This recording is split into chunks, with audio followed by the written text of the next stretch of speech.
Hey there, it's Troy. Today I'm here at the Corvette Museum in Bowling Green, Kentucky. I'm gonna tour the museum, see if I can also do the plant tour. I've heard a lot of good things about this place and excited to check it out. This is the original Firebird wind tunnel model that was developed by Harley Earl, which would eventually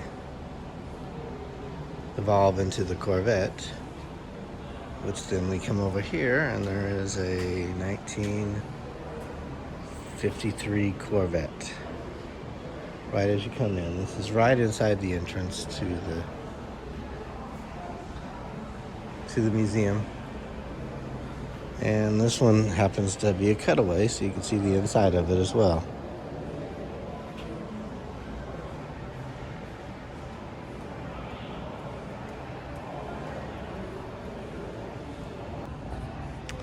The Corvette was originally called the Cougar, but then they changed the name to the Corvette, and it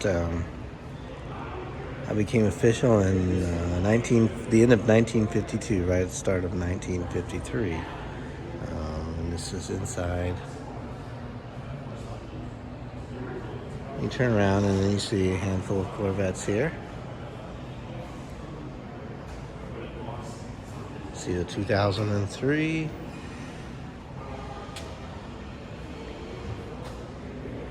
The 50th anniversary edition.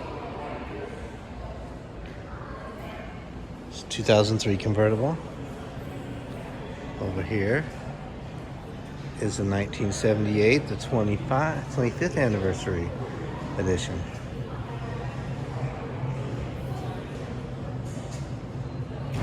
These have to be my favorite models, these two.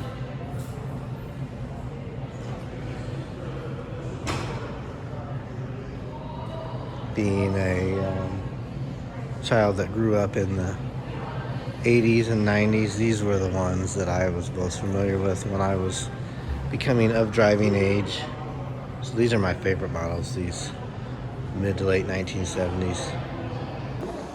I love how this museum is set up to have displays as opposed to just sitting the cars out. But here is a 1953 Corvette. This would have been the first year of production. 300 of these were made. It's a pretty sharp looking car.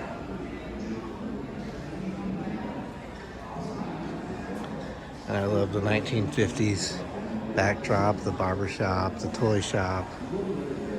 And then here is a 1955 Corvette.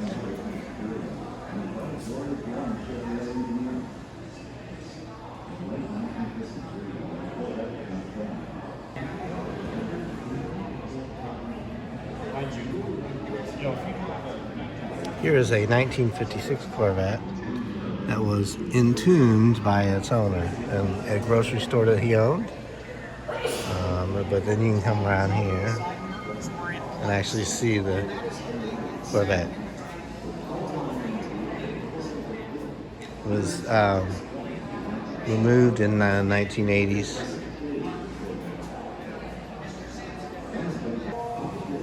Here's a 1961 Corvette and a 1957 and another 1961. Set with a mobile gas station display.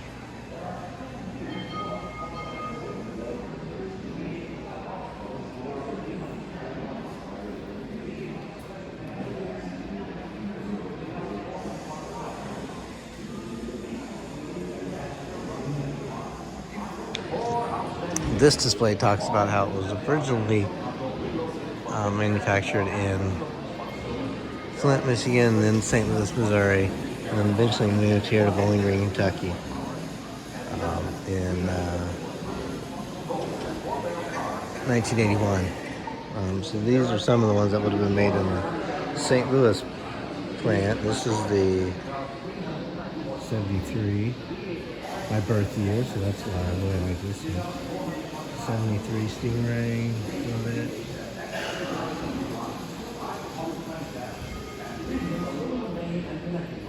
And then here's the view of the '73.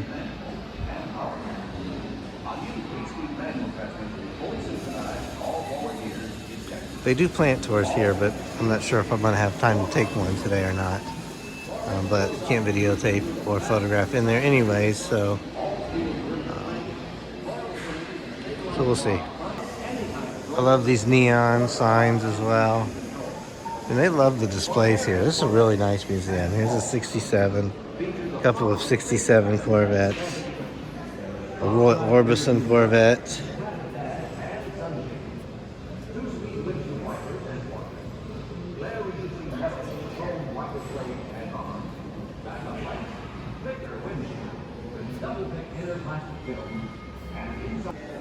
This is a 2002 Corvette race car.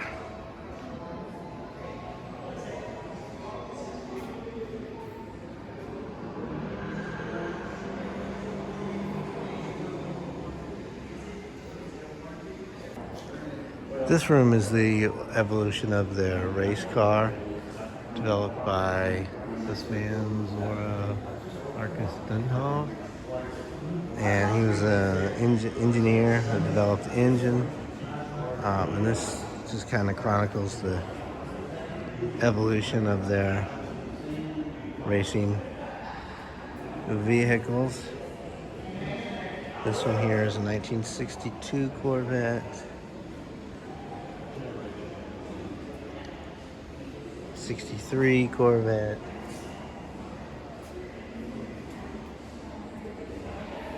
Another 73.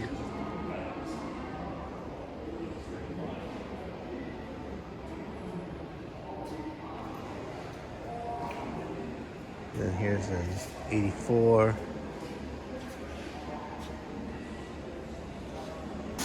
And this side you can see a couple of an 84, an 89, and now a 97. You can see, I'm not a big fan of the 80s versions of Corvettes.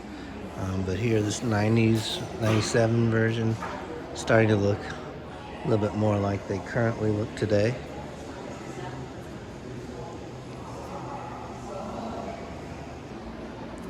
Here's a nice 1963.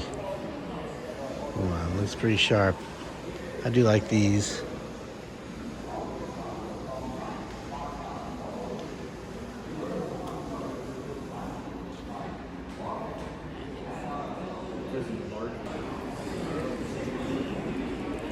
This is a 1969 Manta Ray Corvette. See, it's got a slightly different design, a longer tail.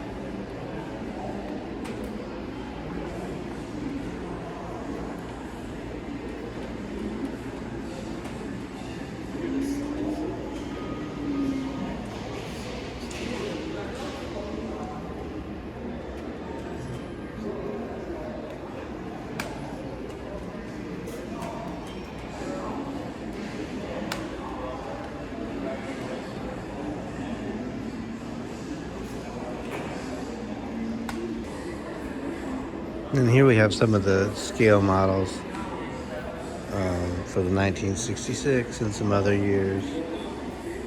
This is more of a production room.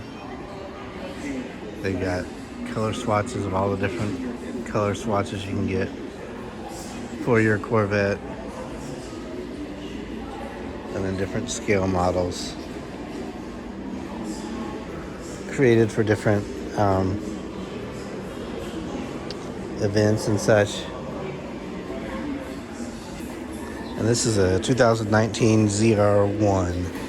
It's a when they reissued the ZR1 in 2019. This is it.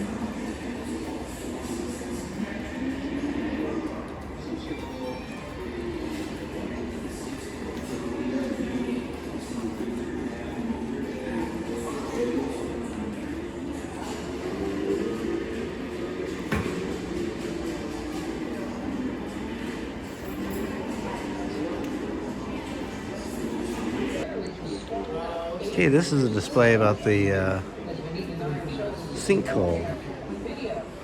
Sky dome collapse in a sinkhole. Let's learn more about that. Happened in 2014.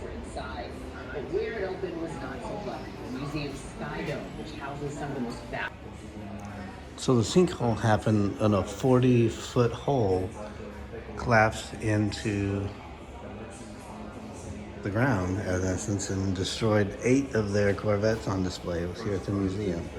And so this is part of a replica of the cave that's below. It sits below this. It caused the sinkhole, and then there's a simulator here too. Here's the Sky Dome where the sinkhole occurred, and right now it's closed off. I don't know if that's normal or what, because I can see some cars on display back there, but I'm not sure if this is normally open or not. This here has just some different cars adjacent or related to the Corvette in some way. This vehicle and this vehicle called Cosmic Invader.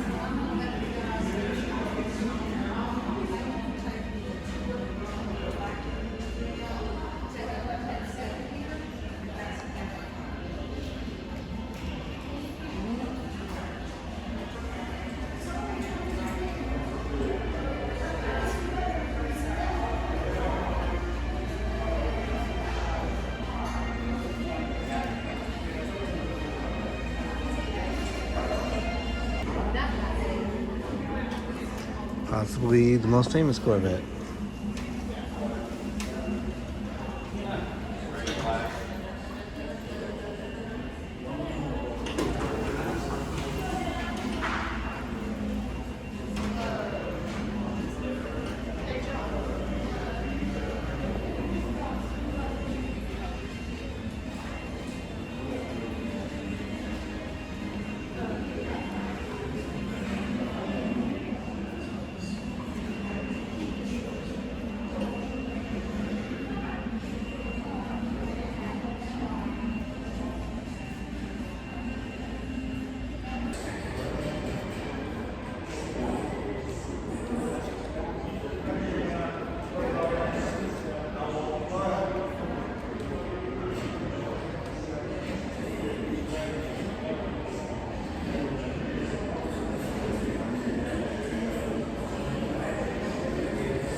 And if you want to buy a Corvette, you can have it delivered here, or you can pick it up here.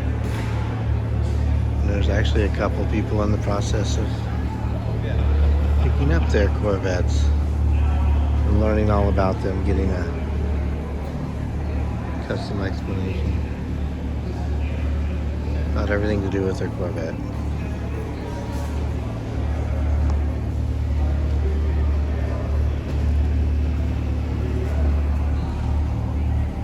That's all right here in the main entryway to the Corvette Museum. There's also a restaurant and a snack bar. So you could easily spend a couple hours here.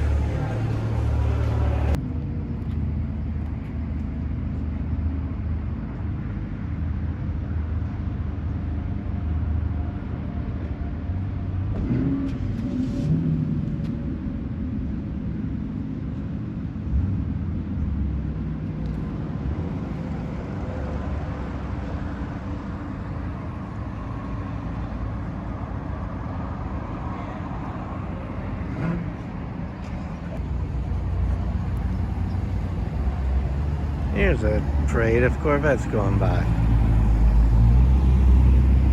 Not sure why, but hey, we'll still enjoy it.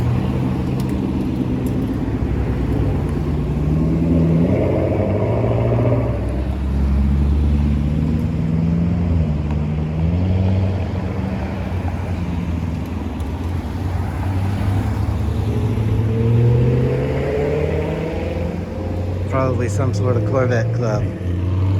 Just taking off out here. outside the National Corvette Museum. Definitely a neat museum. I was here in the museum part for right about an hour. Could have spent more time reading a lot more things, but it was a very neat experience. Good to see if you really like Corvettes or if you really like sports cars. It's good to see. It's well worth stopping by if you're in the area. Mammoth Cave is just up the road, so there's plenty to do in this area, but definitely a great experience. Hope you enjoyed the vlog.